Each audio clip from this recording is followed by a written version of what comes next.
Hey guys, what is up? SuperKmanrocks here, and I am back for my Week 8 LPL overview, analysis, and of course, at the end, my updated power rankings. Of course, it is LPL Monday, so we have a lot of games to get through. If you are excited for that, please let me know down in the comment section below, but I don't want to waste too much time here on the intro because, of course, 7 days of action, a lot of games to get through. So, let's go ahead and jump right into our Day 1 games for Week 8 here. And kicking off Day 1 was a matchup that went, I think, as a lot of people expected, and that was Rare Adam taking on Royal Never Give Up, RNG.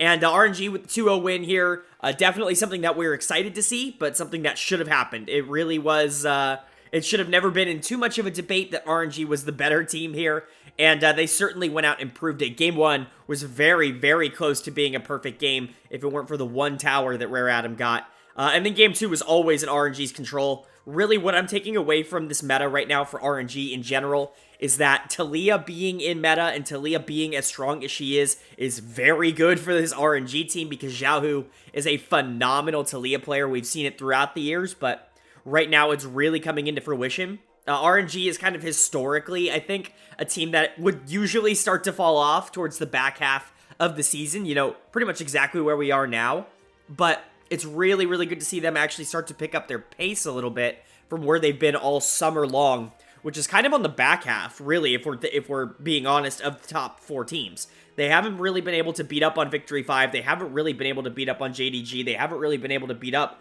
on Top Esports. So they've kind of been in this limbo spot where you're just kind of hoping that they get their shit together. And right now, it's just not, you know, it's happening against the bad teams, and it's good. Like, this is what you want to see. You want to see RNG start to build some confidence. Maybe when they go up against some of these better teams, you know, later on in the season, they can look a lot better moving into playoffs than they have. But let's talk about who did well in this series. The obvious player of the series here is Xiaohu. He was my player of the week last week as well. He was really great last week, and he's continuing on that here in this series against Rare Adam. His Taliyah game in Game 1 was genuinely great, but so was his Ari game in Game 2. He was the best player in this series, pretty much no question. I thought Wei also had a very good Game 2 here. He's been someone who's been a little up and down, I think, for this team over the course of the split. He's had certainly good games, but he's also kind of struggled against better junglers. Going up against Leon here, who's definitely taken a step back in summer, but still, you know, it's positive to see him looking good in a series like this. Gala and Ming were fine. They didn't have to carry. They didn't have to not carry.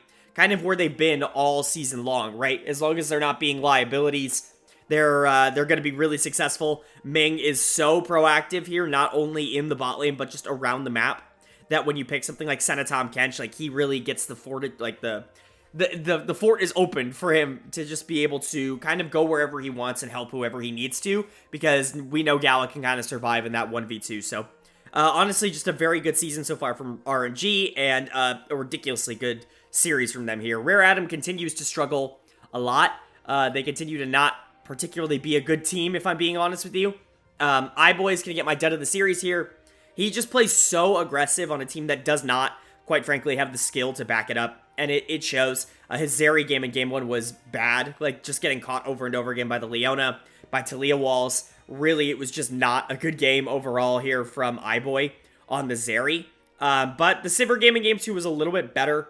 Was able to get a few kills here just because it's Sivir, and Sivir on 12-13 is really strong. But even outside of that, was still just dying way too much. You should have, theoretically, a lot of safety here. You have the Yuumi, you have Lissandra to keep things off your back. You yourself are Sivir, so you have a spell shield, you have an ultimate that lets you reposition if you need to, and yet you are still getting caught over and over again here. And honestly, I think iBoy's just a little bit past the prime. He's had a few series where I think he's been relatively okay, but for the most part, he's actually been a pretty huge hindrance to this Rare Adam team, and I think that will continue. Yuyanja wasn't much better here. Like I said, this bot lane just kind of lost in general. And then Strive obviously just got completely outplayed by Xiaohu. He had a much better second game here on the Lissandra, but his Game 1 on the Victor was not good at all. Honestly, nobody on this Rare Adam team played particularly well in this series. But outlook-wise for these two teams, Rare Adam continues to look like a bottom 2, bottom 3 team in the LPL. I don't imagine that is going to change much through the rest of the season. They just don't really seem to have the upside. Strive was someone who I was excited about, and him and Leon as a duo. I certainly thought could make some noise after what they did in spring, but both of them have taken pretty huge step backs here in summer, and I don't see that changing anytime soon. I do think Cube is a relatively okay top laner, but, you know, relatively okay in the top lane right now just doesn't matter.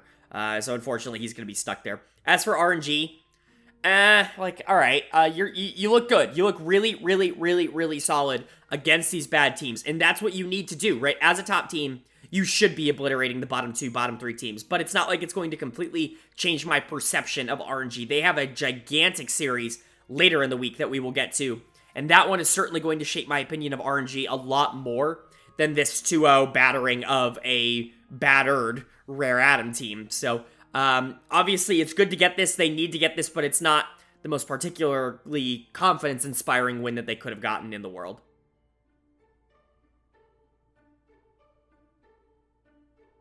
Moving on to our second series here of day 1, and our second series here was a matchup between FunPlus Phoenix and ThunderTalk Gaming that TT was actually able to pick up a pretty huge 2-1 series win in. You got to be very excited for this team. Obviously, they were pumped at the end of this, and it's really, really awesome to see. This is a team that, you know, I think historically, organizationally, has just never been anything better than, like, bottom 2, bottom 3 in the LPL. And to see them kind of push for playoffs like they are right now, I believe they're actually in playoffs as of this win. I'm not sure if that will stick by the end of the week, but they're actually in one of the top 10 spots as of right now, and they deserve it.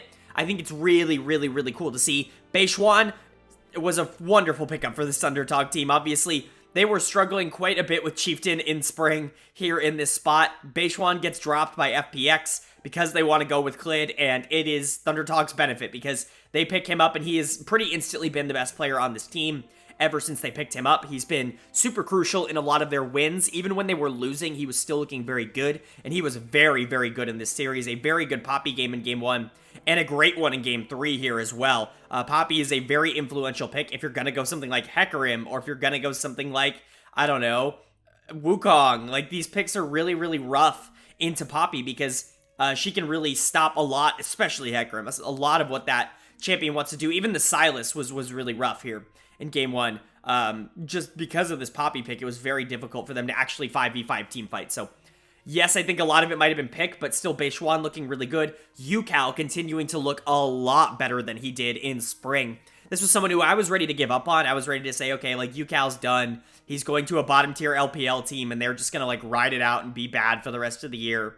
And ever since Kepler and Yao Yao came in, and, like, the fortunes of TT have changed a lot, I think Yucal has actually been genuinely very good for this ThunderTalk team, and I think he will continue to be very good. He's kind of going to his more comfort picks, and usually I'm pretty anti-going things like Ryze in this meta, because I think Ryze is just generally bad right now. But, you know, if you're that good at Ryze, like, if you feel confident enough at Ryze to play it into a really tough matchup here in the Sylas, and then later into a very tough matchup in the Talia, and do very, very well on it, like, shout out, you know what I mean? Like, be you, like, do well, and so that's what he did. You know, good series from Yucal. Not a perfect series from Yucal, but a good one. And then Kepler and Yao Yao continue to prove that they are pretty massive upgrades here to Puff and Southwind. Obviously, all of the respect here to Puff for, you know, his medical condition. I hope he gets better here, but doesn't look like he'll be getting his spot back once he comes back from his you know, his I believe it was facial paralysis or whatever it ended up being. But yeah, ThunderTalk honestly just looking a lot better. Kepler and Yao Yao continue to be great. Hoya's fine in the top lane. He's not a positive. He's not really a negative for this team. And Beishwan, Yucal continue to, you know, get better and better and get more synergy. And this team is pushing now for a playoff spot where a lot of people didn't think they'd be. As for FPX, it's a little bit of a rough loss here. Obviously, losing to Beishwan is tough because this was the guy that you had on your roster, and for him to come and just beat you, and especially for him to just out-jungle Clid, I think is definitely frustrating to see. Clid's going to get my dud of the series here. A lot of people are talking about how this is proof that Beishwan was the right call over Clid, like if you were FPX. I think a lot of people at the time were saying similar things, how you should give the option to the young guy here in Beishwan. I think we're all getting a little bit of selective memory at this point, because I do want to point out that Clid, over the course of this team's win streak that they went on through the middle of the season, yes, against worse teams, but over the course of them beating up teams that honestly aren't, like winning games when they weren't winning games. This team started, what, 1-4?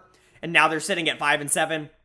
Obviously, for them to go on that win streak, I think we forget that Clid was probably the best player on that team for a large majority, or at least the driving factor on that team for a large majority of that win streak. I see a lot of flame for Clid just all around, like on Twitter, on Reddit, wherever, right?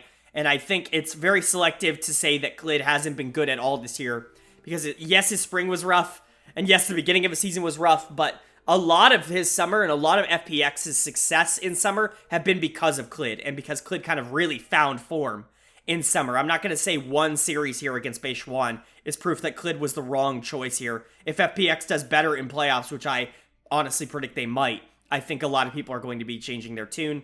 I think it wasn't just Clid that played bad in this series. Obviously, I thought Care had one of his worst series of the year, especially in a while here. Just getting bodied by a Rise, I think, is rough, especially in matchups where you should relatively be winning here. The Silas, you have to win. And then playing Victor into Swain in game 2, you should be relatively safe for a lot of that game, but he was able to get picked off. Sorry, I'm excited to talk about it, I guess. He was able to get picked off a bunch here on the Victor, a pick that he should relatively be a lot better on. He just wasn't.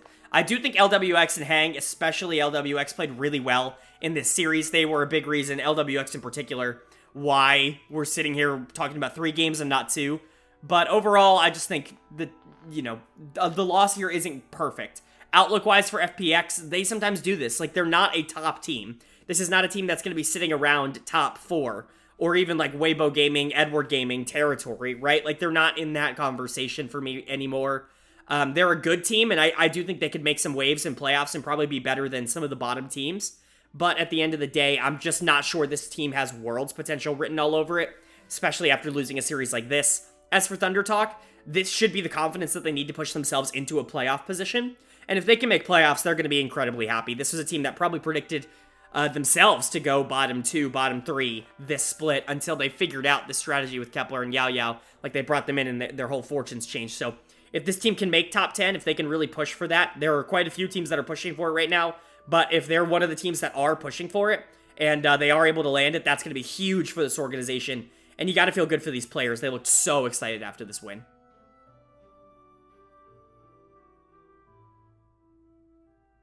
Moving on to day 2 action here in the LPL. And kicking off day 2 was an interesting series here between LNG Esports and Edward Gaming.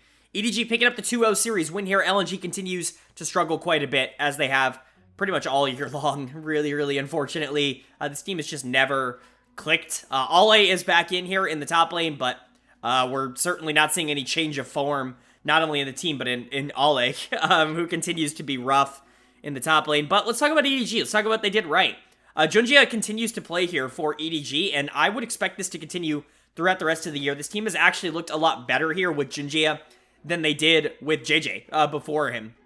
And obviously, I know JJ just brought you to a World Championship last year, but if Junjia is going to be the better player, then he should be playing. Obviously, 2 games of Poppy here. Neither were really extraordinary, but both were very good, right? Like, both controlled the map relatively well. I think game 2 was definitely much more of a Tarzan-favored map state, but at the end of the day, still a pretty solid series here from Junjia, and the team just seems to play better, I think, around him than they did JJ. I don't really know what that means, but definitely something worth keeping in mind. But really, the big standouts here for EDG have to be the bottom lane. Viper and Mako really have been getting back on track in the past few weeks. Obviously, Viper has kind of been the constant for EDG all year long. I think really this team has struggled quite a bit over the course of the year, and Viper's kind of been the one player that I think has never really felt that, like, oh god, I'm just not doing well right now kind of bug. But Mako has really, really found some form here. Obviously, the Blitzcrank in game 1 is really, really fun, and he's able to pull off a lot of cool plays with that. It actually opens up the map quite a bit for EDG, and it really works out. And then the Leona in game 2. We're kind of seeing a little bit of a Leona resurgence here, just because I think a lot of players are really tired of playing these passive enchanter picks, and so they're kind of forcing these engaged supports back into the meta. I don't think Leona is particularly bad. Her CC duration may be super, super nerfed, but at the end of the day, it's still CC, and it's still enough time for you to do a lot of damage on a pick like Aphelios. And that's exactly what we saw in this game if you can play it really well. Mako is my player of the series. He was really, really good in this one, but Viper was a very close second. Obviously, the Callista game in game 1 certainly worked, but that Aphelios game in game 2, I mean, you can attribute it to a lot of different things. I think the team was just overall a lot better in game 2 as a unit, but really, I mean, that Aphelios game was really, really strong to watch. Scout here, 2 games of Talia looking good. Flandre looking a lot better. Honestly, this EDG team as a unit just generally looking a lot better overall. As for LNG, they continue to struggle because it really doesn't seem like this team has any synergy at all between any of their 5 players, which is really, really unfortunate to watch. I thought Tarzan and Light were actually pretty good in this series. Tarzan was really, really good in Game 2 here on the Viego. Very much gave them a chance to win. And Light, I thought, had a pretty good Game 1 here on the Aphelios. He had like 10 kills or something in that Game 1. Unfortunately, there was just not a lot he could do into a Poppy Gragas Blitzcrank comp that was just going to be able to soak his damage while the rest of his team just couldn't really do anything. So, unfortunately for those two, they do come away 0-2 here because I think both of them had one game where they were relatively great. But the rest of the team just isn't pulling their weight. Lumao isn't great. Like, he certainly isn't playing well. Like I said earlier, Ale hasn't been playing well at all. And then Donby is going to get my dud of the series again here. He's definitely been on the downswing in summer so far. This was just a really worthless game of Lissandra here in Game 2. There were so many opportunities that he had to pair up with Viego and make plays and really help his team out a lot because this is, you know, Lissandra. Like, you're supposed to be that team player, but unfortunately just isn't happening here for Donby. I just don't think him and Tarzan really have any sort of synergy whatsoever. I've been saying that throughout the season, but I really think that's especially true right now when it just feels like there isn't a lot that they're actually doing together, even when they get advantages and get leads. So definitely disappointing to see from LNG there. They're actually below 500, and for me, I think there's a realistic ideology that they're kind of falling out of the playoff spots series by series. I'm not going to sit here and say that they're a worse team than someone like ThunderTalk or someone like OMG, but right now they're just not playing like a team that is better than them, and so it's definitely going to be interesting to see what this team does in the future outlook-wise. Like, if they climb back up into the spots, I think really the highest that they could probably get at this point in the season would be something like a 7th or an 8th. And then at that point, they just have to hope everything clicks in playoffs for them to go on a pretty big miracle run. But I think the World's Dream is looking more and more dead as the days go on. As for EDG, they're kind of getting their groove back. This is a team I was really critical of towards the beginning of this split, but it really feels like they kind of found their groove here. Viper and Mako are kind of back online. Scout is definitely playing a lot better. And then Junjia coming in for JJ has definitely ignited a lot for EDG. This is a team that I think really definitely could compete for top 4. Right now, I think the top 6 is ultra competitive. I've been talking about the top 4 plus Weibo for a really long time. I think the top 6 is really how I feel about it at this point. Weibo can beat anybody. EDG has definitely proven that they deserve to at least be in the conversation. Not saying they're all on the same level, but those are probably the 6 teams that I'm most looking, for to make Worlds. Like, 4 of those 6 teams will probably be the 4 to make Worlds. And EDG has definitely proven that they deserve to be in a group like that.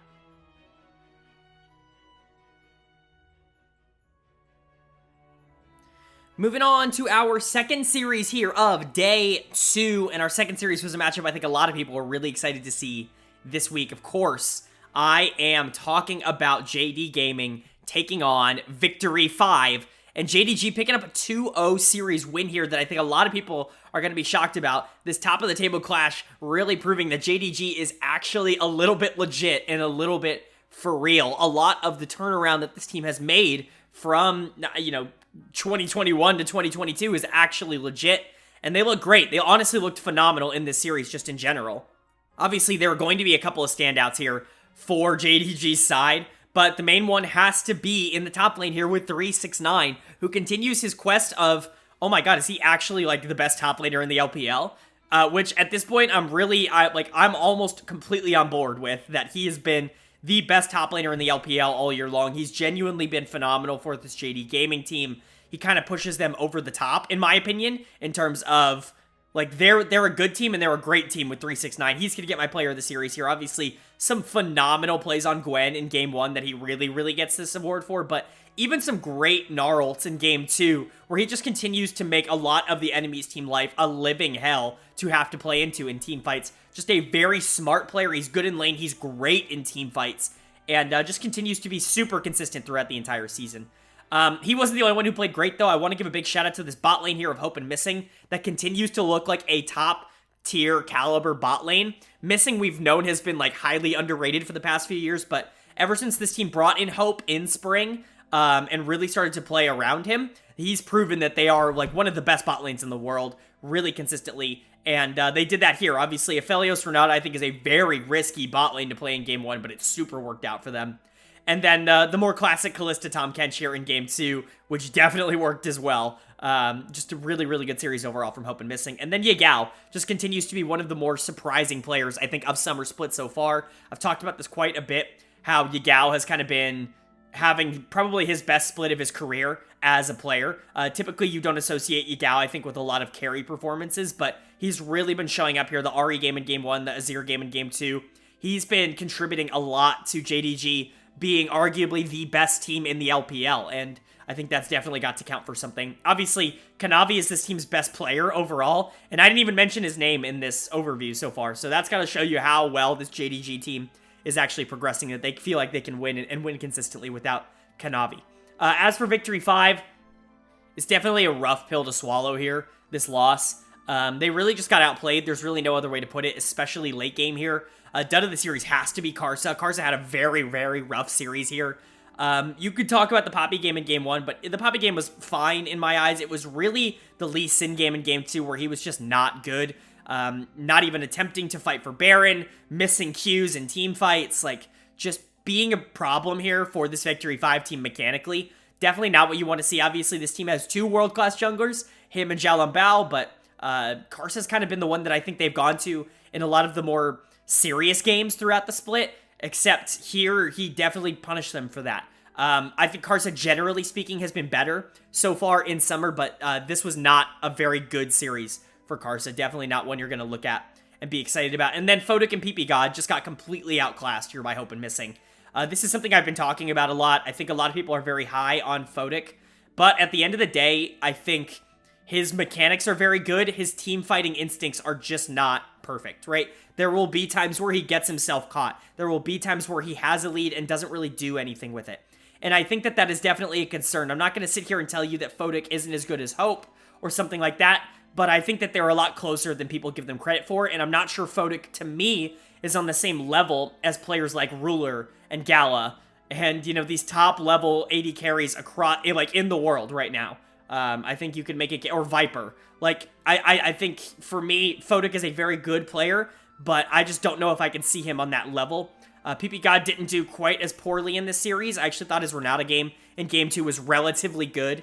He just didn't have a lot to actually go off of, unfortunately. So, yeah, overall, Victory 5, taking a little bit of a rough loss here. They're going to be upset by it. Outlook-wise, obviously, they're still one of the top 4 teams. Them losing to JDG isn't going to knock them out of that, but this is a team that I think a lot of people had as number 1 for a lot of this season. Obviously, I've moved Top Esports into that spot, but a lot of people look at Victory 5 as one of, if not the best team in the LPL, and I think they're really starting to show the cracks that they were showing in spring here towards the end of summer, which is definitely concerning.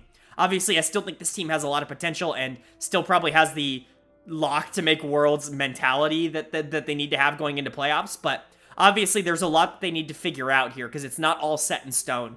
Karsa versus Xiao Bao, you got to figure out which one of those two junglers is really the one you want to roll with. Photic needs to get a little bit more consistent. Rich, I think, has been obviously a liability in lane. It's his team fighting that he's really good at, but in lane, he definitely still has problems. Like, there are certainly things that this team has to deal with before I feel confident about calling them, like, one of the best teams in the world.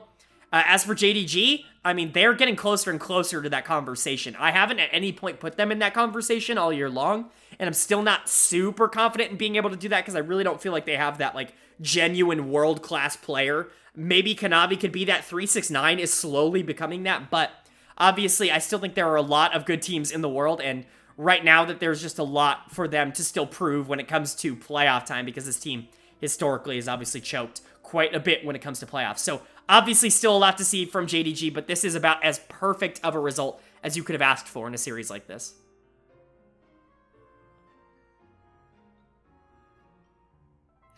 Moving on to day 3 here in Week 8 LPL action. Kicking off day 3, we had a series between LGD Gaming and Team WE, Battle of the East here, as both teams coming into the series with only one series win combined. And that is not a good look. LGD is going to pull out the 2-1 series win here as WE continues to go winless throughout the year, and they absolutely deserve it with this roster. We will get to it later, though. Some things for LGD. They are still rocking with the lineup that they went with for a lot of last week here with Kui in the jungle, Haichao in the mid lane. I'm just not a huge fan of this. I've talked about this. I don't understand why Shadow isn't in. I think Shadow has been clearly your best player all year long. And then I think Yeji has actually shown some signs of being a relatively good LPL player. Like, at least not like a bottom 1, bottom 2. Haichao, I think, was really, like, good in game 1 here, but he was also kind of a problem in games 2 and 3, at least in my opinion. Mostly game 2 here on the LeBlanc, because he just wasn't doing anything. But Kui was a really big problem here in game 2. Getting that aside, there were a lot of things that this team did well. Mostly this bottom lane continuing to be kind of the bottom of the league stompers. Awesome and Jinzhao, I think, are not particularly great players, but it seems that when they are better, they do play like it. And that is at least something, right? Like, at least they're not like bottom 1, bottom 2 bot lane in the league. Because Jinzhao actually played relatively good this series. He's going to get my player of the series here. I never thought I'd be saying that with Jinzhao at the support position here, but he was fine here, and he was actually pretty good in Game 3 here on the Renata. Some really, really interesting plays here. He's actually leading the team in kills, I believe, in Game 3, which is pretty insane, but still a very good game. Like, he deserved it. He played really, really well on the Renata. He was everywhere and creating a lot of good impact. He also had a very good Game 1 on the Renata as well, but the Braum game in Game 2 was fine. Obviously, being on Braum when the team is losing, you're never going to look particularly phenomenal because you're literally there to just sponge all the damage and die. But at the end of the day, you know, it's the good plays that he made in 1 and 3 that I'm giving him player of the series for. And Awesome, I thought, had a relatively good one here as well. Wasn't perfect in Game 1, but honestly was fine in Game 2 and then was good in Game 3 here on the Jinx. And he continues to be good enough, right? And then Haichao, I thought, he had a really good Game 1 here on the Ahri. I just don't really, he's an assassin player. It's what he does, right? Yeji's going to be your more supportive mid lane player, your Lissandras, your Talias, these picks that I think are relatively strong in the meta right now. I think Yeji's definitely the player that's going to be more of that. Haichao's definitely your Ahri, your LeBlanc, your Akali, you're a more assassin-oriented player. And I just don't know if that's the route I would be going with LGD right now, considering assassins are, in my opinion, considerably weaker. Of course, Haichao had a really good game in Game 1 on the Ahri, so I look like a fool for saying that, but the LeBlanc pick here in Game 2 is just hyper useless into tanks. Into Sedge, into Lee, into Silas, into Nautilus. Like, the only person on that team that you are actually going to be able to kill as LeBlanc is the Aphelios, and at the end of the day, like, the Aphelios is already doing a ton of damage. You weren't actually doing anything in that game, really, at all. So, just not a huge fan of that pick in general. And then, like I said with Kui, I just don't think he's a positive for this team. Moving on to WE, though, they're also continuing with some roster shakeups, some different combinations. Biu came out for Demon in Game 1, and Demon was awful. He was just atrocious on the Jax, so much so that Biu came back in and played Games 2 and 3 here. And then View continues to play for Beishang here in the jungle. And whether you think that's a positive or a negative, like, I understand why they'd at least try it at this point, because it's not like this team was winning with Beishang. I see a lot of people being like, why is GA not playing? Why is SMLZ not playing? And I'm like, because they were awful. GA maybe not awful, but Shanks has been like the guiding light of this WE team all year long. He was actually pretty good in this series as well. He was the reason they won Game 2, and he was actually a big reason why they were even in Game 3 at all. So Shanks continues to be really the only positive player on WE. As for the SMLZ argument, like, I don't even know if you can remotely make that a conversation at this point. He was so generally awful so far in 2022. Like, he would have gotten clapped by Awesome and Jinzhao with how he had played so far this year. And Jing has honestly kind of been a little bit of a positive for this WE team. Him and Kadaya, I know Kadaya is getting caught a little bit too much, trying to make plays where there aren't plays, but at least he's, like, attempting to do something. I felt like Heal, when he was in, was just being super passive on these enchanters and just, like, slowly losing the game. I feel like at least Kadaya is attempting to make plays, even if those plays aren't necessarily perfect. So there is that. View is going to get my dud of the series, though. He wasn't very good here. Going into Kui, who I think had a relatively bad series, View was just kind of a problem in their wins. Obviously, he was really good in their win, but in their 2 losses, he was just kind of getting out-jungled, getting out-pressured. Really was just never in the right place at the right time. And that's kind of a big part of being a good jungler, is being in the right place at the right time. So Definitely not a great series from him. He continues to definitely look worse than Beishong, but, I understand wanting to give him at least a shot here. So, overall, outlook-wise, these could very well be the two worst teams in the league. Obviously, you've got LGD, you've got IG, you've got Rare Atom. All of them are kind of in that clump for, the second worst team. But WE is, clearly the worst team in the LPL, and they'll continue to be that for the rest of the year. I don't think anybody is going to be surprised by that. But LGD is going to be happy to pick up a win here. This is a team that I think has shown some promise. At least they did at the beginning of the split, so for them to pick up a win, they're going to be relatively happy about that, I think.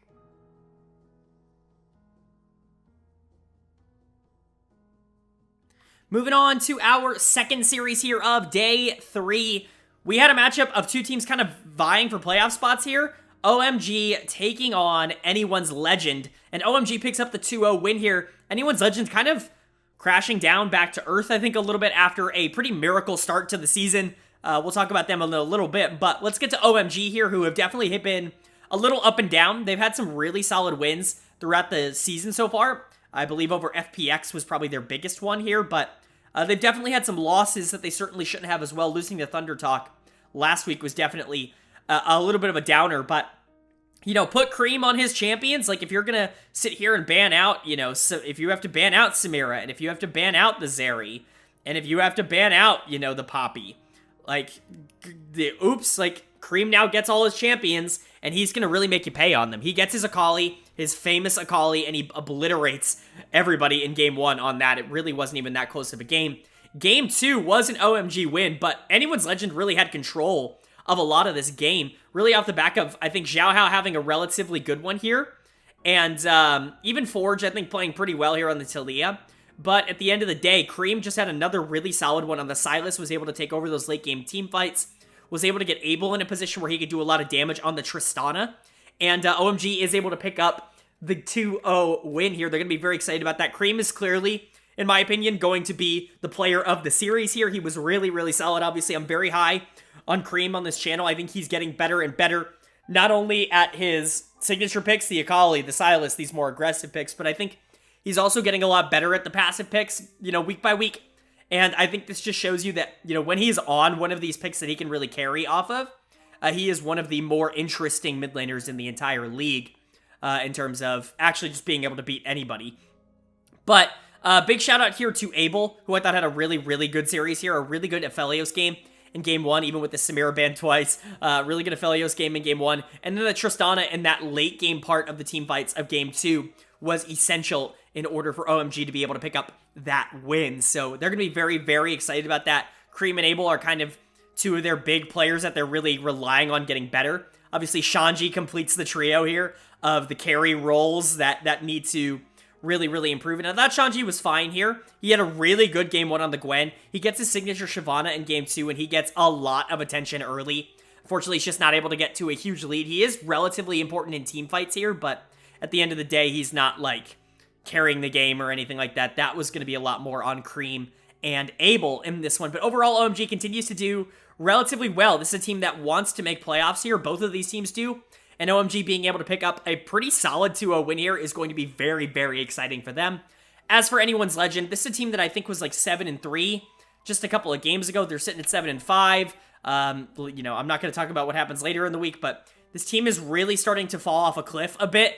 And it's definitely concerning because it definitely felt like the Cinderella story at the beginning of this split where it's oh, this team is 7-3 and they're top 4 in the standings and they haven't changed anything and everything's just started to click for Anyone's Legend. Xiao Hao's really started to play well, etc., etc. But, I don't know. I think we all expected this team to eventually come crashing back down to earth. And I think, unfortunately, that has really started to happen for them here. Chocho's going to get my dud of the series here. I just didn't think he was very good. There's really no other way to put it. That Amumu game in game 1 was rough. And then even the Renata game in game 2, I thought he was making plays, but sometimes he was just getting caught as well. He was a big reason why they weren't able to win some of those penultimate team fights was those Renata ults just weren't perfect. And you really, really, if you can get them off and get them in a good spot, I really think that Anyone's Legend pretty much cruises to a win here. So Chocho, unfortunately, is going to get my dud of the series. I thought Xiao Hao had a pretty awful game 1 here on the Trundle. That is worth noting. The only reason he's not my dud of the series here is because I thought he was a lot better in game 2 here on the Lee Sin. He created a lot early for his team. Unfortunately, he was the one who ended up with all the gold. And that's about as worst case scenario for a Lee Sin as you can possibly get in the meta right now. You want that gold on Talia, you want that gold on Zeri.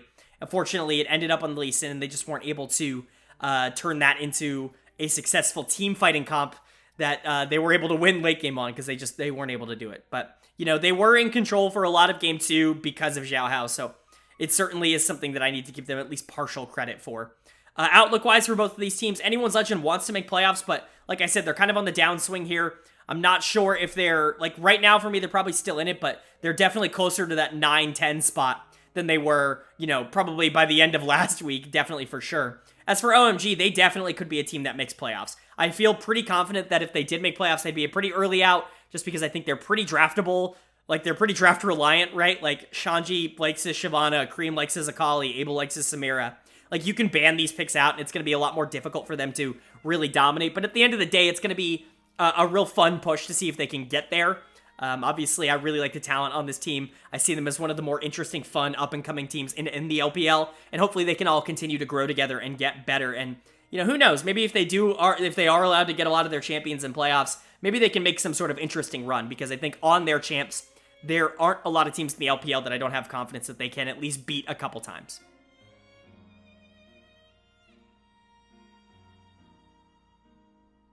Moving on to day 4 here in Week 8 LPL action. We kicked off day 4 with a series between Ultra Prime and Invictus Gaming. And IG picks up the 2-1 series win here. IG kind of continues their momentum from last week, where they were able to pick up a win over WE, where I was saying, like, this very well could be the 2 worst teams in the LPL. IG actually comes out and picks up a win over Ultra Prime here, who have just been...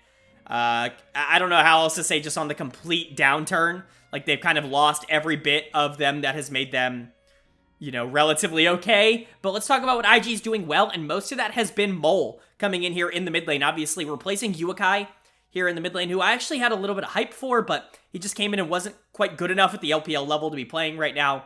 June always felt like he was a little bit trapped on this Invictus Gaming team. It was really just him versus the world, a 1v9 in a lot of games for June. But he gets Mole to come in here, and that's actually been a relatively good jungle mid duo here for Invictus Gaming, and it's kind of carried them to a lot of wins here, including here against Ultra Prime, where June and Mole were definitely the 2 standout players. Mole is going to get my player of the series here for his game 3 on the Zoe, where he was really, really solid. Even in their game 1 here on the Ahri, he was making plays pretty much all over the map with June's Viego. June was very, very good on that Viego in game 1, I should note, but for me, it was Mole's game 3 that really earned him that player of the series moniker. He was very, very solid here, and he's definitely looking like at least an immediate upgrade here. Mole always feels like the guy that comes in and just kind of plays towards the end of the split, because teams realize they actually have to field a competent mid laner. Like, there's no benefit to being the worst team in the league. And he just kind of comes in and is fine, is good for some bottom team every single year. It just kind of feels like the role that Mole, no rhyme intended, fills now. But him and June, I think, relatively have some good chemistry here. June finally has a mid laner that he can play around, and it kind of opens up the map a lot more for him, and it's really, really been helpful. I still think this bot lane sucks, even though they played relatively good in this series. They kind of beat up on Elk and Xiaoxi quite a bit. I think this entire Ultra Prime team is just completely checked out at this point, and I'm not going to sit here and tell you that On and Wink are better than Elk and Xiaoxi, because I just don't believe that. Elk is too good of a player to be losing this hard to On and Wink. It is something worth noting that, you know, poor Elk might have had his career destroyed here on Ultra Prime after having a phenomenal season in 2021, and then actually a pretty good spring here carrying Ultra Prime to a lot of the wins they would end up getting. It very much seems like his summer has derailed a lot of what he wants to do, but On and Wink were fine in this series. They kind of destroyed Elk and Xiaoxi, but, you know, I'm not confident that that is, like, real. You know what I mean? I'm not confident that On is a better player than Elk, but he certainly played like it here. As for Ultra Prime, like I said, they just feel checked out. A lot of these players we know are better than this. We know Elk is better than this. We know Xiaoxi is better than this. We know Cryan is better than this. Unfortunately, they're just not playing like it. They're not going to be a playoff team, and I just don't think they care at this point, which is really unfortunate. This is a team I think a lot of people had not expectations for, but hope for. Obviously, when they brought in Zoom, some people were excited, some people weren't. He turned out to be the bad version of Zoom. It very much feels like he is about as done as you can get. He's going to be my dud of the series here. Zoom just very much feels like he is wrapped in the LPL. He is no longer that guy who was going to Worlds and being one of the best top laners in the world on JDG a couple of years ago. He is now just like a bottom 3 top laner in the LPL, if even that, honestly, at this point, because he just doesn't look like he is LPL quality. Hacker, I think, had some good games here. I should say he had a good game here in Game 2. He was a big reason why this team was able to win in Game 2, but he did get pretty hard out jungled in Game 1. Definitely something worth noting. And then, like I said, Elkinshausy just kind of got destroyed here over the course of the series, especially in Game 3. I should note Cryan was awful in Game 1 as well. Like, nobody on this team really had a perfect, like, they were just fine and everybody else on the team lost. Like, everybody on this team had at least one game where they were, like, not good at all.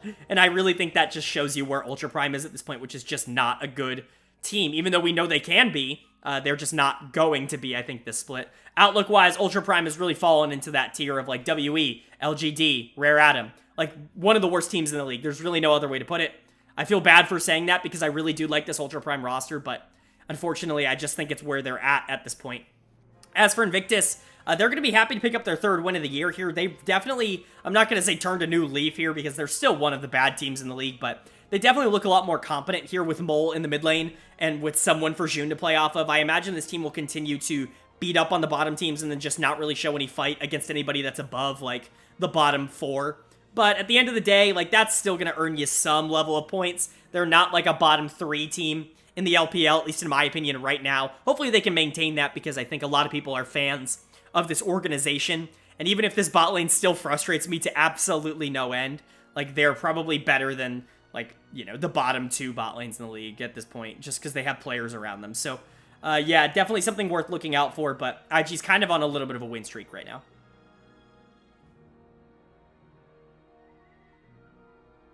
Jumping into our second series here of Day 4 action, we had a very interesting matchup, definitely one I'm excited to talk about, between Bilibili Gaming and FunPlus Phoenix. BLG taking the 2-0 series win here. I think surprising a lot of people, me included. I very much did not see this outcome coming, and it's certainly something to monitor, because FPX, you know, losing earlier in the week to ThunderTalk, like, okay, like, ThunderTalk's kind of on the up and up, but BLG has been, like, really struggling. Obviously, this is a team that I think a lot of people expected to be better than FPX at the beginning of the year, but this is not a team that has really been that good recently. They finally put all of their players that they're paying a ton of money back in. Weiwei is back in the jungle.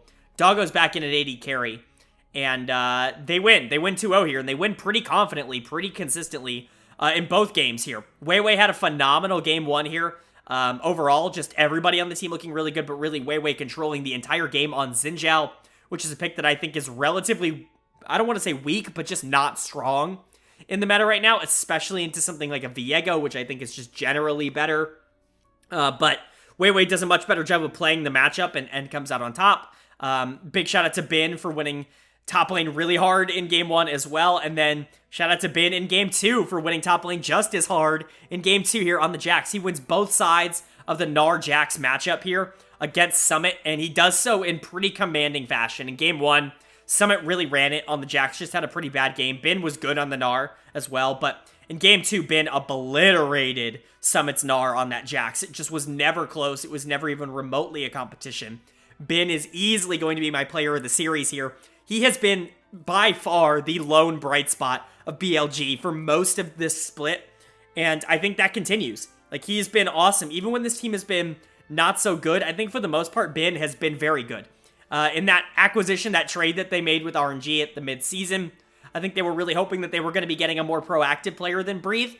Well, RNG, I think, was hoping to get maybe a less proactive player, someone who's just a little bit better without resources, but Bin, I think, is someone you can dump a lot into, and he can do a lot with it, and he really showed that off in this series, absolutely murdering some in that top lane. It just was never close. Everybody else on the team played well, though. Like I said, Weiwei had a phenomenal Game 1. Icon, Doggo, and Crisp were really consistent in both games. They both, you know, all three of them I thought were good. I think they've really settled on Icon being the better mid laner here for BLG, and I would agree. I think Icon is probably better than Fofo for this team at this point in time. I imagine this 5 is something that they're going to stick to relatively well. Rise just wasn't very good here for BLG. And then Khan, I actually thought, I don't know, is it Can, is it Khan? Somebody tell me in the comments. He was fine. He was actually relatively good for this BLG team. Maybe not a superstar, but someone who was fine. So I think between him and Weiwei, I think you're going to find a decent jungler here. But Icon, I think, is certainly better in the mid lane. Bin and Crisp have been the constants on this BLG team all year long. I certainly think that this kind of foundation of their roster is probably going to stick for the rest of the year.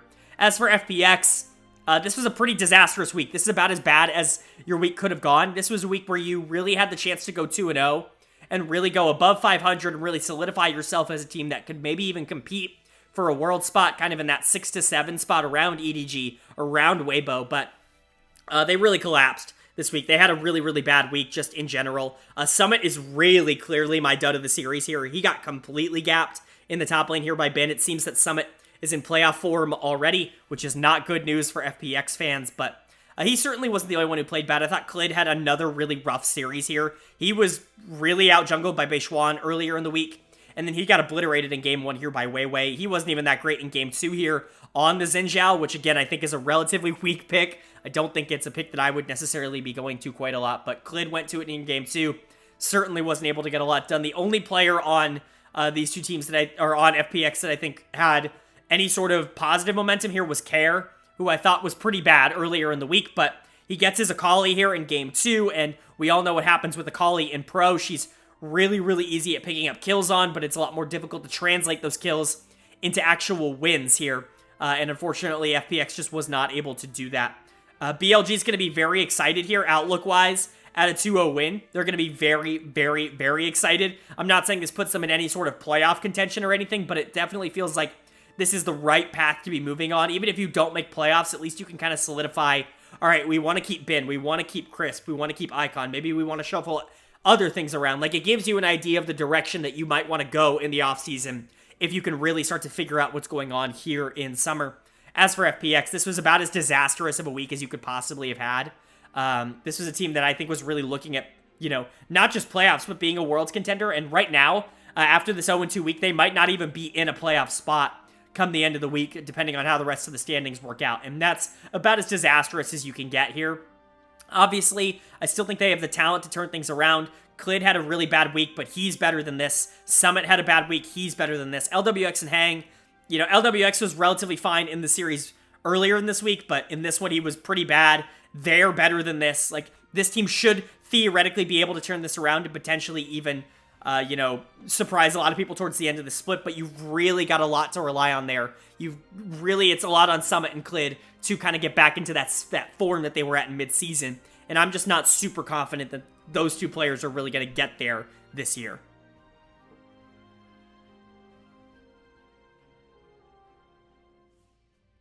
Moving on to Day 5 here in Week 8 LPL action. We kicked off Day 5 with the series between Top Esports and ThunderTalk Gaming. Top Esports taking care of business here, as they've done for a lot of the season. There's a reason I really, really believe in this team, almost more than any other team in the LPL. Their talent level is just way too high, as we've seen in this series. This was a very bot lane focused series in general, especially for TES, but also, for ThunderTalk as well. Look at the pick and bans.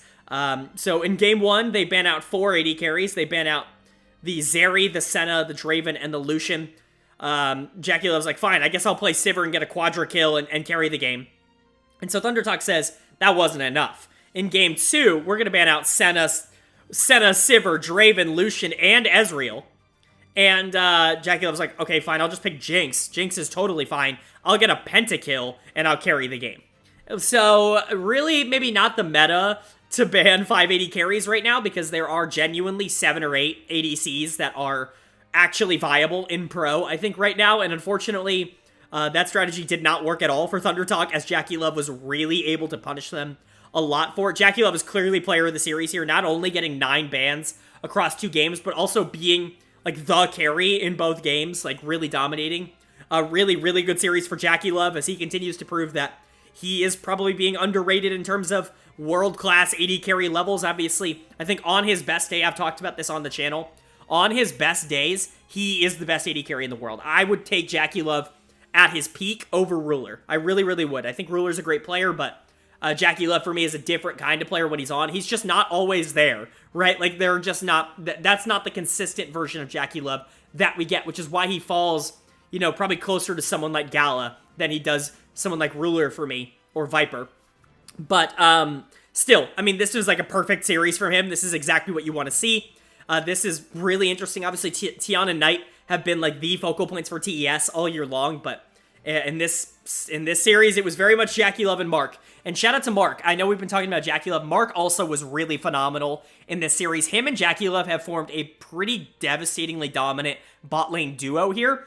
Really, I guess what it turned out to be for Jackie Love is that, no, actually, I don't need a support who's going to play safe. I need a support who is going to int with me.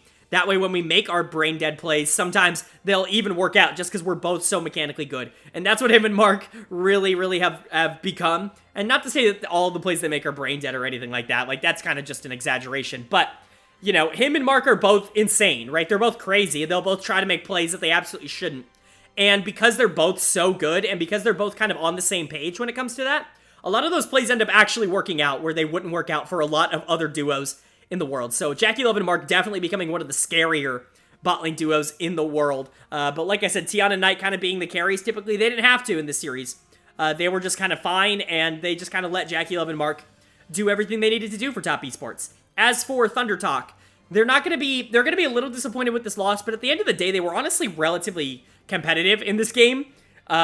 Unfortunately, someone has to get my dud of the series, so for me, it's going to go to Kepler for that game too. Obviously, we're talking about Jackie Love and Mark kind of dominating the series. Unfortunately, that was at the expense of Kepler and Yao Yao, but at the end of the day, I definitely still think that these two have been a pretty major upgrade to Puff and Southwind here in the bottom lane, and the only reason they get this is because they banned out 980 carries, and unfortunately, Jackie Love still dominates, right? Like, this strategy just did not work out for them. I do think they showed a little bit of promise here throughout the game. I thought Hoya on the Silas in game 2 was doing a ton of work. Beixuan here on the Nocturne was actually relatively influential early and late here, going into Poppy, which I think is a relatively awful matchup for Nocturne just in general. But overall, just honestly, ThunderTalk played surprisingly well. I think this team is really, really shocking a lot of people, including me. I know it's a 2-0 loss here for them, but at the end of the day, they were going up against, in my opinion, the best team in the league, and they showed a lot of interesting things. So I definitely expect to see this team kind of build off of this. I know the loss is definitely not great, but outlook-wise, I definitely expect this team to be able to build off of this loss and be able to maybe move forward and potentially even upset a team in the first round of playoffs if they do end up making it. They're going to be a very, very scary team to face at that point, and I honestly think they have the talent to do so. But for top esports outlook-wise, like I said, in my opinion, they're the best team in the LPL right now.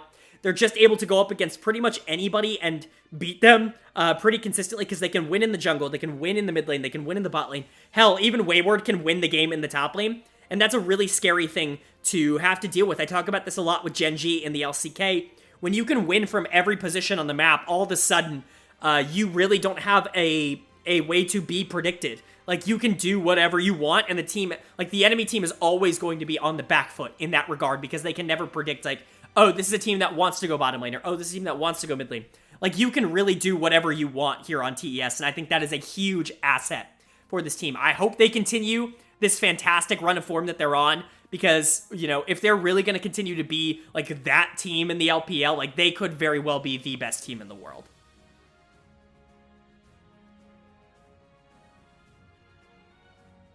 Moving on to our second series here of Day 5 action.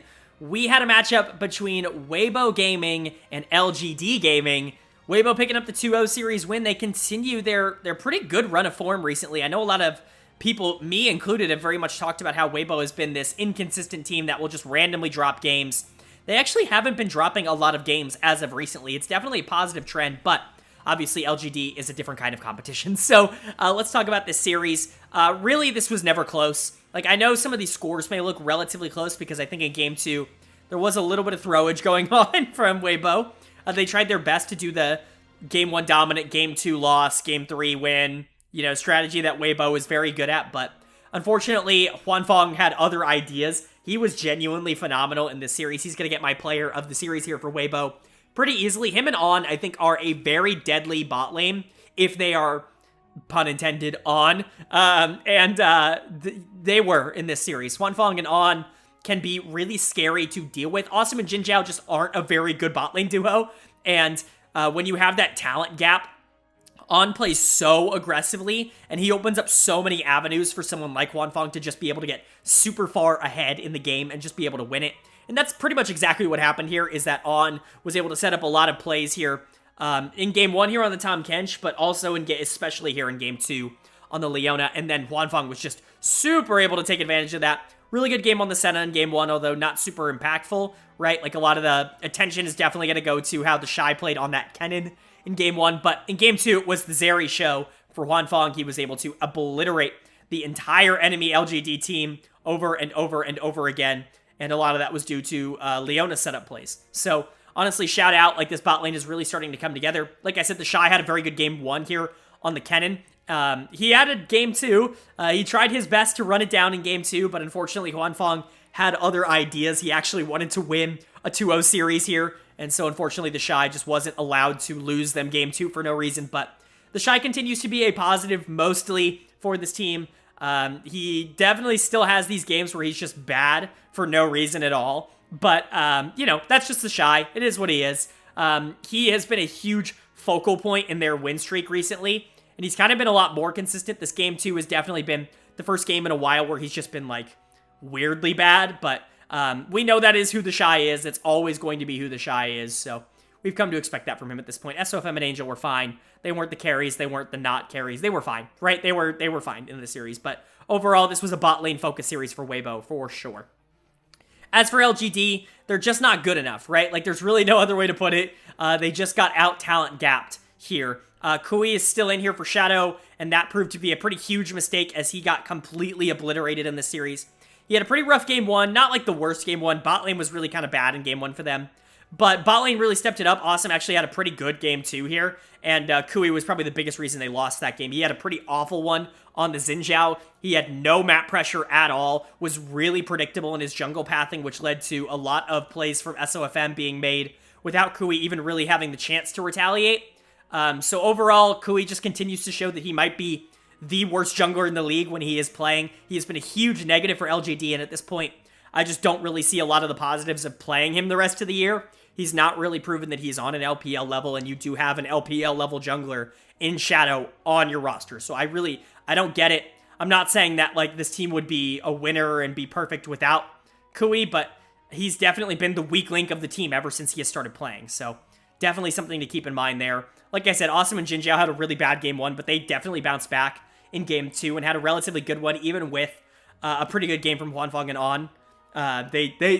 Awesome actually had quite a bit of gold on the Aphelios there in game 2. He just wasn't actually able to translate that into a win for his team. Fearness and Hai Chao continue to be fine.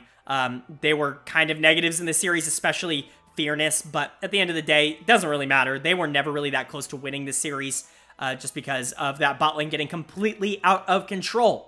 But yeah, outlook-wise for these two teams, LGD is one of the bottom few teams, right? Like, they're probably better than, like, I don't know. I mean, they're better than WE. They're probably better than a team like Rare Atom right now, but that doesn't really say much, right? Like, it doesn't really, they don't inspire me with a ton of confidence that they're just going to be a good team, especially if they keep this lineup in. I really don't see a lot of upside for them. As for Weibo, they can beat anybody on any day. That includes LGD. These are the types of games that they would usually just drop randomly against bottom teams, right? But it's good to see them actively pick up the 2-0 and actively, not throw, even if they tried to a little bit here with the Shy. But this is a team that I definitely think could contend for Worlds. I've talked about it all week. Like, it really is like a top 4, and then Weibo and EDG kind of on the outside looking in here. And I very much think that Weibo could kind of force themselves into that top 4 with just a few more good performances. They can beat any of the top 4 on any given day. And this kind of, I was going to say this proves it, but at the end of the day, beating LGD isn't like the biggest accomplishment in the world. So they're going to be happy to get this. It continues their hot streak. It continues their winning ways. But, they're going to be looking forward to bigger games in the future for sure.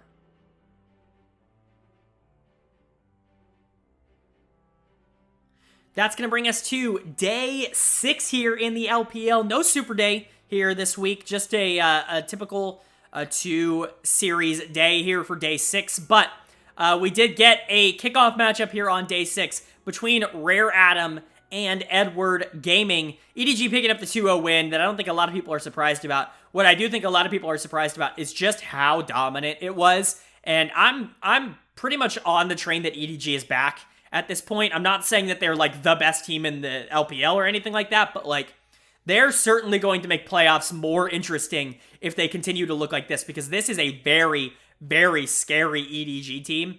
And they continue to just kind of get better and better week after week. I think putting Junjia in here for JJ, I think has been a huge plus for EDG. And I think it will continue to be a huge plus for EDG. But really, there is only one lane that people are going to talk about when it comes to this series, and that was the bottom lane. This might be the biggest bot gap all year long in any region. I mean, what an absolute destruction from EDG. Viper and Mako were on a warpath here today. Obviously, the Aphelios game in Game 1, like the unreal level that Renata played at, that Mako played in Game 1, was really dominant, but Scout was also really good on the Azir, was able to make a lot of plays. There were a lot of people on EDG playing well in Game 1, but Game 2 might be the grossest game of League of Legends I've watched in terms of like a Diffie in the bot lane ever. Like, oh my lord. This Kalista Nautilus was like dominant. Viper went 19-1-12 in a professional LPL game in Game 2 here. Mako wasn't much worse. He went 4-3-20. Right? Like, still a dominant series here, just in general. You want to give player of the series to either, I completely understand. The scoreline very much make me want to give it to Viper, but watching the games, Mako was so ridiculously impactful that I have to give it to him. Mako's going to be my player of the series here. That's his second one of the week. And he was just phenomenal in this series, completely obliterating Iboy and Uyanja over and over and over again, setting Viper up over and over and over again. I think you can make a real case that Viper was player of the series. Obviously going 19-1-12 in a game very much makes you deserve it. But for me, I think Mako was a huge facilitator for how easy it was for Viper to get that ahead on the Kalista. Obviously, Scout had a great Azir game. Junjia is way better than JJ. Flandre honestly played really well in this series as well, especially on the Gragas. It was just a massacre, right? It was just a massacre from EDG's side. As for Rare Adam, they're bad. They're one of the 2 worst teams in the LPL. I'm willing to say that now. They just don't have any strong side of the map. If their bot lane plays like this, I actually think games are completely unwinnable for them. Not to say that anybody else on this team played better. Leon got completely destroyed in the jungle. Cube and Strive weren't any better. Strive got obliterated in Game 1. Cube was just never a factor in this series at all. Honestly, it just was never close. Uyanja's going to get my dud of the series here. Very well deserved. He was getting caught over and over and over again. On the Nautilus in Game 1, it's a little more excusable, but holy crap, did he have a bad game in Game 2. Obviously, so did Iboy, and I think you could realistically give the dud of the series here to Iboy as well, but for me, Uyanja definitely deserved it. Strive, Leon, and Cube didn't play much better. This was just a massacre. There's really no other way to put it. As for outlooks of these 2 teams, like I said, Rare Adam's a bottom 2 team. EDG is certainly making a case for being a lot closer to that top 4 than a lot of people are giving them credit for. The top 6 in the LPL right now are all very, very scary teams when you talk about them. So I really don't know what order I'm going to put any of them in, but it's definitely going to be an interesting conversation to have, because to me, any of those 6 could be making worlds here in any order. So playoffs are going to be a lot of fun. If EDG continues this trend, they're certainly going to be making the end of this season a lot more interesting in the LPL.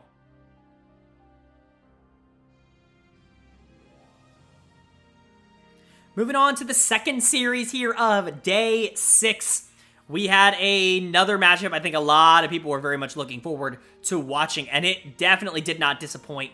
Of course, I am talking about Royal Never Give Up RNG taking on LGD Gaming, and RNG actually picking up the 2-1 series win in a very clutch comeback here in Game 3. If you haven't watched Game 3, I'm sorry for spoiling it, but I highly recommend you go watch that one. It is for sure my game of the week here in the LPL. But yeah, I mean, holy shit. Like, what a fun series this was. JDG takes game 1 pretty confidently. Kanavi plays great here on the Wukong, is able to open up the map for pretty much everybody. Hope has a good game on the Lucian. Missing has a stellar game on the Nami. A really genuinely phenomenal game from Missing. And 369 does his stuff in the top lane too. Game 2 comes around, flip the script, just make it completely opposite. A really good game from Breathe here on the Gnar, is able to take over. Gala gets gold, Xiaohu gets gold, and they're able to close it out. And then game 3 here. So far, the Lucian Nami lane has been really dominant for whichever team has gotten it. JDG gets it, and they get a little bit of a lead, but they just aren't able to capitalize on it. Yagao gets a lot of gold here on the Azir, though, and it's really the focal point. Like, at this point in the game, you can play through Yagao, and you can win. You get Soul, you get Dragon Soul, and you are in a very comfortable spot. And then you take this very questionable fight at Baron, and not only are RNG able to get Baron, they're able to ace JDG with Hope not even being there for the fight. And at that point, it's just an RNG victory as they coast the rest of the game to a win. But yeah, generally speaking, very unreal. Like, game 3 here really shouldn't have happened this way, but this is how it happens. So let's talk about what RNG did right in this series. Breathe was phenomenal. Breathe was great. Even in game 1, where they were getting kind of beaten up, Breathe was actually really, really good on the Gnar. And he was really the one giving RNG a shot at all in that game 1. He was the player of the game in game 2 for a good reason. And then that Kennen ult in game 3 really separated the winning from the losing. Just in general, Breathe was phenomenal. He played probably his best series of the split here against JDG and was probably the biggest reason that RNG was actually able to come out of this with a win. So they've got to be very excited about that. Obviously, a midseason acquisition coming in and being so important in one of the most important series that they played all year long. They've got to be excited about that. Gallo was really good, like I said, in game 2, but his game 3 was a little bit disappointing. Really, it was Xiaohu that was the secondary carry for this team, as he continues to be the most important player on this RNG team. You can talk about Gallo, you can talk about Ming, right? But Xiaohu is really still what they play through a lot of. I mean, him and Ming, I think, definitely give each other a run for the money, but at the end of the day, it's Xiaohu and Ming that are really like the focal points, and Xiaohu was definitely the secondary carry for RNG and a big reason why they were able to win. Overall, they're going to be coming out of the series feeling very thankful that they were given the opportunity to win this game, because if JDG just played it a little bit slower and a little bit more careful, they're probably walking out of this with a very great 2-1 win and a phenomenal 2-0 week against 2 of the top 4 teams. But alas, here we are sitting with JDG. It was really hard to dish out dud of the series here, because I think a lot of the JDG players honestly played really well, at least in one game. But for me, it's got to go to Hope. It's got to go to Hope. It's not his fault that his team took a fight without him at Baron, but at the same time, like, him getting caught earlier to set up that play was the reason that that play was happening at all. And I really think that he was just out of position a little bit too much here. He had a very rough game 2 on the Aphelios where he just got massacred by Ming's Nami. And then in game 3, he really just was in the wrong place at the wrong time when they needed him the most. And that is definitely a little bit of a concern. Obviously, Hope has never really played in a ridiculously high-profile series. He's never played in any international stage, is really what I'm saying. He's been in playoffs, but he's never been to a finals, never been to anything like that. It's definitely something to look out for, because as a rookie, obviously he's played so well up until this point this year, but in this series, he was a little bit of a liability for JDG, so unfortunately, Hope is going to get my dud of the series. But 369 getting outclassed a little bit here by Breathe. He was looking like the best top laner in the region. Obviously, him and Breathe are both in that conversation, but Breathe definitely played a better series here. I want to give a shout out to Kanavi, who had a phenomenal game 1 here, and was a part of the reason that this team was even remotely in it, but his game 2 and game 3 were not great. And then Yagao, he was the carry in game 3, but unfortunately, it looked like he was just stepping up way too much, trying to contest that Baron play towards the end of the game. A big reason why they lost was he felt like he could carry that team fight. And at the end of the game, he absolutely could not in that 4v5. So very rough series overall for JDG. They're definitely going to be disappointed that they don't come out of this with a win. But I think overall, they definitely put themselves in a position to be the better team here. And them losing, I think, is overall disappointing. But they're going to walk out of this saying, like, okay, if this were a playoff series, like, we very well could have just won this. Even if we lost this game, we very well could have bounced back because we were very much in this. So I don't think JDG is going to walk away from this feeling like, oh my god, like, we can't beat RNG, like, they are our kryptonite, blah, blah, blah, blah, blah. I think they very much are going to look at this and say, okay, we were 1 or 2 decisions away from actively winning this series, and that's a good sign. As for RNG, they're going to be very happy to pull away with the win here. I think for a lot of the series, they were not the better team. I think Breathe very much was the reason that they were in this series at all, and they're going to be very thankful for that. But there is a lot, even in this win, that they have to fix here. Gala and Ming continue to just not be the takeover threats in Game 3 that they absolutely need to be. At least recently, they haven't been that. Wei continues to be a much more supportive jungler, and there are just times where he needs to make those impact plays on the Wukong or on the Viego to really start to take over these late game team fights. We just haven't seen him be able to do that. Xiaohu's definitely playing well, and obviously Gala and Ming are still a great bot lane, but there are definitely some question marks even in the win here that I'm a little bit worried about when it comes to RNG.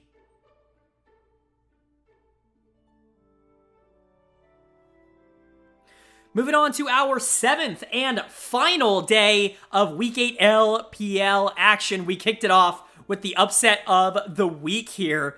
A very, very fun series here, but an upset nonetheless between Victory 5 and, oh my god, OMG. OMG picking up the 2-1 series win over a team that a lot of people thought were Worlds contenders, at least before this week, but a rough week for Victory 5 for sure. Let's talk about what OMG did right.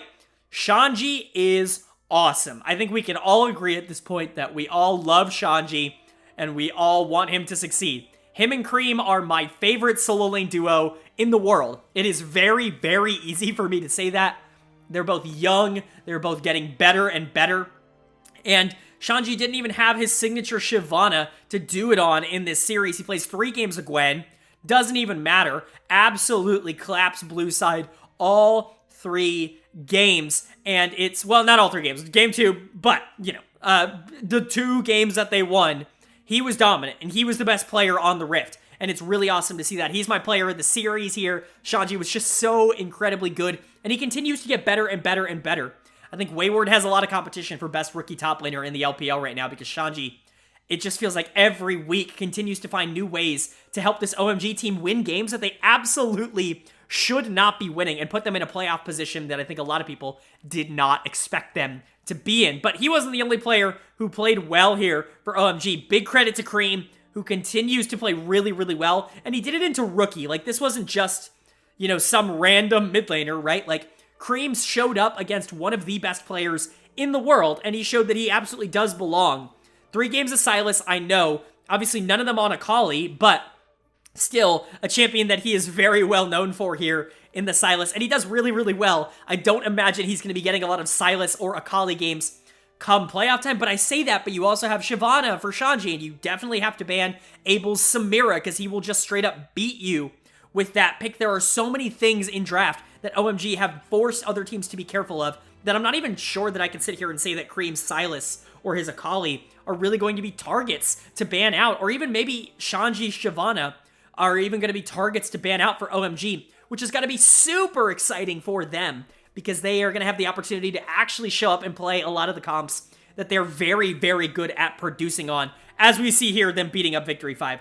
Good series from Cold as well. I want to give a big shout out to him. He had a phenomenal game 1 here on the Ashe support. Really, really solid. Him and Jerry have been splitting time, but Cold definitely is the better player. I think they just wanted to see what they had in Jerry. I think Abel and Cold are a really solid bot lane here. Maybe not like a top tier bot lane, especially in the LPL or anything like that, but Abel and Cold are very, very good, and I expect to see them get a lot more credit as a duo after the split is over. So definitely a great, great series here from OMG. Pretty much exactly what you wanted to see. For V5, this is about as disastrous as this week could have gone.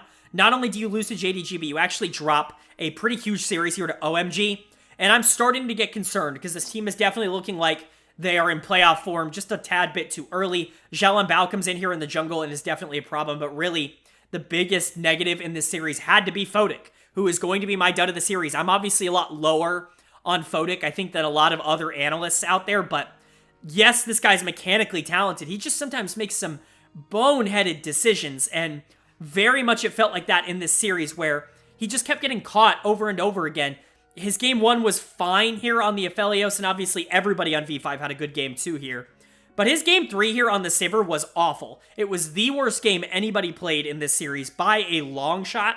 just continuously getting caught by not only Cold, but the Xin Zhao and the Gwen, right? Like, over and over again in these team fights, he did almost no damage in this game because he just really was never in an opportunity and in a position to actually survive team fights because his positioning just wasn't very good.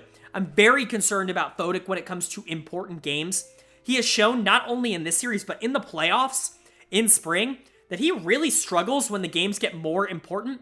That's why I'm hesitant to call him one of the better ADCs in the world, because right now, all of Photic's success has really come in the regular season. If he can finally make that turnaround and make some more of these important, like, later in the season and playoff games, like, if he can really start to dominate on that respect, I'll start to feel more confident in him, but series like this definitely do not give me more confidence in Photic. In fact, they take quite a bit away. Like I said, Zhao Bao was also pretty bad here. Obviously, they usually put Zhao Bao in to beat the lesser teams, and I imagine they put OMG on that lesser team pedestal, but he just got out-jungled by Aki for a majority of this series. And that's definitely concerning. I know I was talking about Zhao Bao as being one of the more impactful junglers in the, in the LPL, like kind of on that same level as Karsa.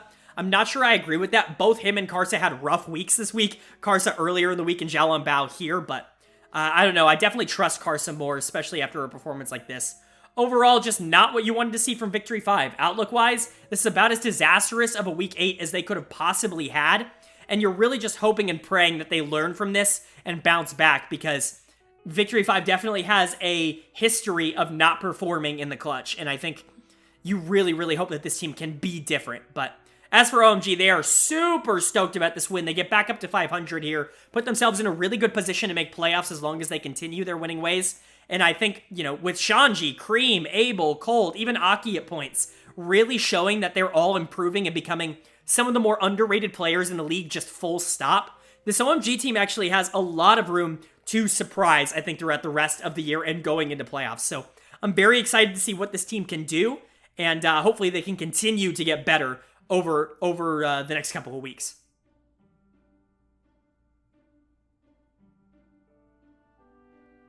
That's going to bring us to our final series of the week here.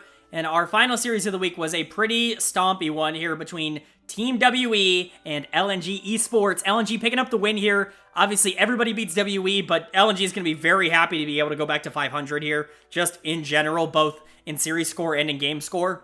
Let's talk about what both of these teams did, right? Obviously, Pandasy is back in for Ale. Ale hasn't been very good for this LNG team, but he's certainly been better than Pandasy, who comes in here and is still a little bit of a problem. Doesn't matter quite as much because he's going into Demon, who is also really awful, like actually extraneously awful here for WE. So it didn't quite matter as much, but that is what it is there. Outside of that, like, thank God. If I'm an LNG fan, like, thank God that this team has Light. Like, I have no idea where this team would be without Light. He has been the shining light, pun intended, of this team all year long. He gets player of the series here. He continues to really be the only player on this team that has any semblance of consistency. Tarzan and Doenby have no synergy. Lumao and Awandi can't figure out who's better, even though I think it's probably Lumao. Pandasy and Ale are in the top lane. Like, if they didn't have Light, I think they would be in the same position that BLG is in right now. But fortunately for them, they do have Light, and Light has been very good for them. He continues to look really good in this series. He's dominant in Game 1 on the Kalista. He has a very strong Game 2 here on the Zeri with the Zeri-Yumi combo. Just really able to take advantage of a really weak WE bot lane and carry this LNG team to a win even when they're not playing particularly well, which they didn't in this series. I think a lot of teams really would have capitalized on a lot of the weird team fight and positional mistakes that LNG was making towards the back half, especially of Game 2 here. But you know what? Like, it's WE, so of course they're not, right? Thank God they have Light, though, because Light is good. As for WE, not a great series. They continue to look the exact same as they've looked all year. None of their players look particularly good except for Shanks, who continues to kind of be a bright spot, even though he wasn't very good in Game 2 here. Jing actually showed some interesting things here in Game 2. I definitely think Jing has shown enough for me to say that he could potentially at some point be an LPL caliber bot laner. It will never be on this team, and it will never be with this group of players, but him and Kadaya are fine, I guess. Kadaya wasn't so great in this one. He's going to get my dud of the series. Like I said, he's just a very aggressive player, and he can often get caught out for that. Very much so in game 1 was he caught out on the Renata. He had a little bit of a better game 2 here on the Nami, but the Renata game in game 1 was not so good from Kadaya. And then Demon and View just aren't great. Like, Beishang, in my opinion, is much better than View is. I know some people are pretty high on View. I am not one of them. I certainly have not seen him perform to a level where I would be like, oh, he's just kind of elo held here on a WE team, and maybe he's someone you could actually build around. I haven't actually seen him make a lot of positive plays for this WE team, so I very much would be more interested in seeing Beishang in here. And then Demon's just not a good player. Like, Bubu's not a very good player, but Demon is also not a good player, so there's that. WE just kind of suck. Outlook-wise, they're the worst team in the league. Maybe the worst team in the world right now. I think you could definitely make a case. Like, I don't know. The bottom teams like Dignitas and BDS and Nongshim, like, are they worse than WE? Maybe. But I can't tell you that with any sort of confidence, right? Like, I think WE is probably the worst team across any of the 4 major regions, and I think it will probably stay that way for the rest of the year. They just have no hope. They have no positives. Nothing I'm excited about. Shanks is fine as a player, but he's certainly not someone who can turn a bad franchise and a bad team into a good one. And we're seeing that. They're 0-12. They've only got 4 games left to prove that they're not an 0-16 team like Victory 5 was before them. But, you know, hopefully they can figure it out. Or actually, hopefully they don't. I'd love to see an 0-16 team. I think that'd be very funny. As for LNG, they're going to be very happy with this win. Obviously, pulling away, going 500 right now is a huge positive for this team, but it's not like they particularly deserved this one. Their star players are still not playing like star players. Tarzan and Doanby are certainly not having a very good summer split. Thank God they have Light. I know I've said that like 75 times, but it really is true, right? If they didn't have him, I really think they'd be in a much worse spot as a franchise right now, but he is carrying them to a lot of wins as long as he continues to play well. And him and Lumao do definitely seem to have a good level of synergy here on LNG. If he continues to play well, I think this team is probably bound for at least playoffs, even if they're not going to make noise in it. If this team missed playoffs, I think that would be a complete and utter disaster, as in what's going on with BLG right now in the same league. So, yeah, LNG is going to be very happy to pull out this win thanks to the help of their bot laner.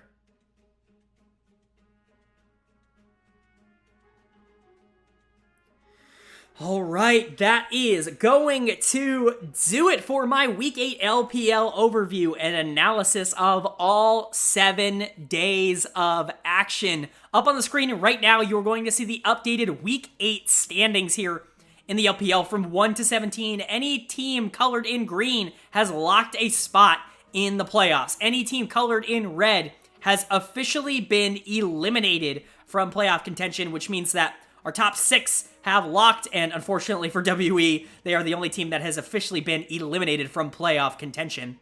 But in the first column, you're going to see my power rankings. In the second column, you're going to see how those have changed from last week to this week. We can go over the biggest risers, the biggest fallers, everything in between. Let's go over the biggest risers. The biggest riser this week, OMG. They had a very, very good week. They ping-ponged a lot in my power rankings, going up and down and up and down, but that's really because it really feels like when this team is on, they can beat anybody. And right now they feel on. They're jumping all the way up from 11 out of my projected playoffs to number 7 here after a really, really phenomenal week. They feel like one of the very few teams that can compete with some of the top teams actually in terms of talent. And I imagine they'll continue that success throughout the rest of the split. A really, really solid, few weeks here for OMG. Very excited for them. Other big risers this week, a couple of +2s here. RNG jumping up to number 2 from number 4. A very big win here over JD Gaming. They're going to be very excited about, although I will explain the difference between them and JDG. Really not that big. I was very, very, very close to putting JDG at number 2 here, just because I honestly think JDG was the better team in that series this week, but RNG did pull out with the win. I trust them a little more when it comes to playoffs, so RNG jumps up to number 2. ThunderTalk Gaming jumping up from number 10 to number 8. They're just very consistent, more consistent than the teams below them. And then, of course, Invictus Gaming with a pretty decent win here over Ultra Prime, jumping up to a number 13. They're probably the best of the bottom tier of teams. LGD jumping up to number 15 just due to the fact that Rare Atom took a little bit of a tumble this week. But let's go over the biggest fallers. The biggest faller this week should be no surprise to anybody. It's going to be Anyone's Legend. They continue their downward trajectory here, and honestly, they don't even really look like a playoff team right now. Obviously, they were way performing above expectation, but they're a lot closer to 500 right now than they were just a couple of weeks ago. It would only take, I believe, 1 win for them to clinch a playoff spot, but they have a very tough schedule. There is a very real possibility that they do not get another win this season with the schedule that they have ahead of them. So they're dropping down to number 11 for me in my power rankings from number 8. After a rough week last week, they continue their fall. Other big fallers, Victory 5 falling down to number 4. A rough week for them. They have the potential to fall even further if they continue to slide. Weibo and EDG are knocking on the door of that top 4, but right now it's just very difficult for me to imagine a world in which Victory 5 is not in that top 4. So until proven otherwise right now, they're just going to fall all the way down to the bottom of that top 4, but they are on thin ice. That is very much for certain. Other -2s, FPX falling down from 7 to 9. A pretty disastrous week for them. I do have some hope that they'll turn it around and end up making playoffs here, but at the end of the day, they're going to have to win some games because right now they're just not in that spot where they feel comfortable with that. And then Rare Atom falling down from 14 to 16. They're just a bottom 2 team in the league. There's really no other way to put it at this point. They were very, very bad this week. Other fallers that are just -1 include LNG going down to number 10, Ultra Prime going down to 14, and I believe that's it. So, yeah, those are your risers and fallers of the week. Let's go over our player of the week and our dud of the week here for week 8 in the LPL. Our player of the week in week 8 is going to go to Mako on EDG. He's had a very up and down season at the very least, mostly down so far, but he has really found his form with Viper in recent weeks, and Mako here on LGD Gaming is going to get my week 8 player of the week. My dud of the week, unfortunately, is going to go to iBoy on Rare Atom. iBoy's just not having a very good season. He very much looks like he just doesn't have it anymore. Him and Yanja are not a good bot lane. In fact, they're a huge reason why Rare Atom just can't buy a win right now. And unfortunately, that's going to put you in some pretty bad graces in terms of where I'm at on you in terms of your play right now. So yeah, iBoy is going to be my dud of the week in week 8 here, and Mako is going to be my player of the week. But that's going to do it. If you guys enjoyed, please go ahead and leave a like. It really does mean a lot for the channel. Let me know down in the comment section what your team of the week was, your game of the week, your player of the week, your dud of the week, all of that fun stuff. You know I love chatting it up with you guys down in the comment section below. But with that being said, I hope you all are having a great day. I hope you continue to have a great day, and I will see you all later.